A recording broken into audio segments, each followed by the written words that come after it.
فرموديك ترماني رسول الله صلى الله عليه وسلم باسي روني زيتونك فرمي كلوا وادهنوا به فرمي روني زيتون بخونوا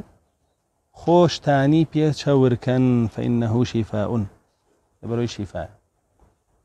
يتر بيس ما حديث ضعيف عني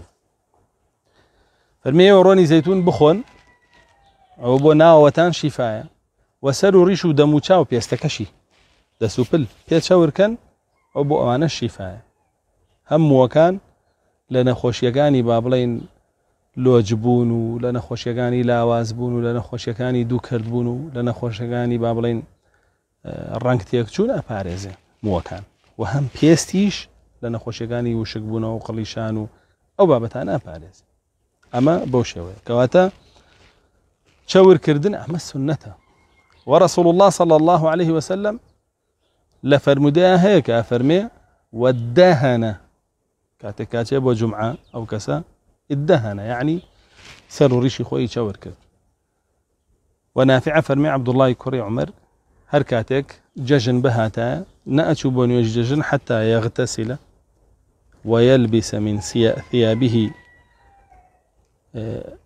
الأكمل يا الأجمل ويدهن ويتطيب ويتسوق فرمي نأتشو بونيش هتاما أنك خوي بشوري وجلي جوان لبركا وخوي تشاوركا بوني خوي خوشكا و بابلين سيواكيش بكا أم بيانجي لبير ناكر عبد الله كوري عمر أتشو بو مسكت طبعا أجدانين عبد الله كوري عمر هاد شيكي كرد به هدي رسول الله نبو به صلى الله عليه وسلم وابستين نبو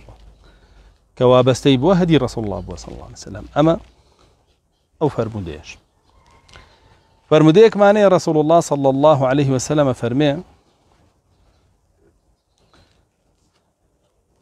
من استجمر فليوتر أما لكتاب الطهارة لا كتاب فكي كان هاتو زور جار بو طهارة لشي بكاريا لدسقي عندن بأو بلام هندق لزاناني ترمانا فرمون من استجمر فليوتر استجمار بو بكارهناني بون خوش كردنيش ده إنسان كخوي بون خوش كر بعتر يا بهرشتي فليوتر بابا وتر بيكا سيجار بينجار حوت جار بامبا كد بدا سوي بامبي عترك لخوتي سيجار بيه بينجار بيه حوت جار بيه جود ميك تاق بيك سنة قياسا لسر أوا علينا همو تشاور كرنيكيش با سيدس بيا هنان سر تشاوركي سيجار دسي بيا بينا ريش تشاوركي سيجار دسي بيا بينا دمو تشاوركي سيجار دسي بيا بينا بوشوي دس تشاوركي سيجار دس بدس تابينا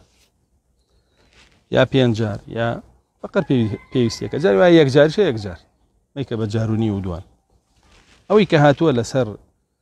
بكار هناني رون بو سر وقجو أوانا أما هاتوا من لو زياتر من ديوه أو السنة كانيتي